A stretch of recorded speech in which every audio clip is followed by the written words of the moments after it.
Remember, when your life feels hard, difficult times in life are like washing machines. Washing machine లో ఎలాంటి బట్టలు వేస్తాం? మురికి బట్టల, మంచిగా ఉన్న బట్టల?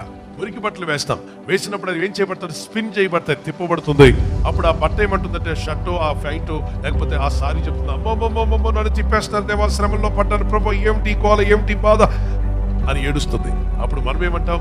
ఓ చీర, ఓ షర్టు, ఓ ప్యాంటు నీ మేలు కోసమే. దానికి అర్థం కాదు, ఏమిటి మేలు ఇలా గిరగరా తిప్పేస్తుంటే ఇది మేలా అంటే, నీ మేలు కోసమే. మురికిగా ఉన్న షర్టు అందులో పడవేయబడినప్పుడు అది తిప్పబడింది, కొట్టబడింది, ఉతకబడింది, పిండబడింది, తర్వాత అద్భుతంగా బయటకు వచ్చింది. దేవుని చేతుల్లో పడ్డమంటదే. దేవుని చేతుల్లో పడకముందు మురికి జీవితం. యేసయ్యా నా జీవితాన్ని నీ చేతుల్లో పెడుతున్నానంటే, ప్రభు చేతుల్లో పడగానే ప్రభు ఏం చేస్తాడు తెలుసా?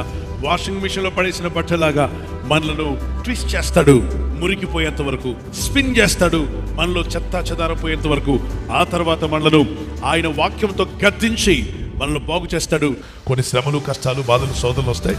మనల్ని దేవుడు అందులో ముఖ్యంగా మార్చబోతున్నాడు. ఆత్మీయమైన డైమండ్ గా మార్చబోతున్నాడు. ఆత్మీయమైన డైమండ్ గా దేవుడిని ప్రేమించే వారికి సమస్తము సమకూడి మేలు కోసమే జరగబోతున్నాయి.